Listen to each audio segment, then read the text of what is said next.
Totoo nga, mahirap nga ang adulting, 'di ba? Usong-uso sa atin ang multitasking.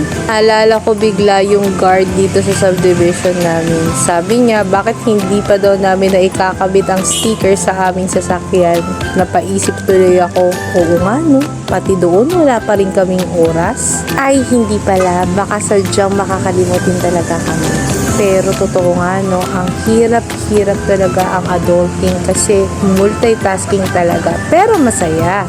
Dito na talaga pumapasok ang pagiging independent. Pero some point medyo dependent pa rin kasi maswerte ako dahil meron akong ka-partner sa lahat ng kalokohan at kabutihan at ewan ko sa buhay ko. Masasabi ko talagang maswerte ako sa napangasawa ko kasi sa lahat ng trip ko, sinasabayan niya at sa lahat din naman ng trip niya, sinasabayan ko rin naman. Medyo na-enjoy talaga namin itong paglalaba sa mga laundry shop. Kami nga pala yung nag-self-service sa mga pinapalaban namin.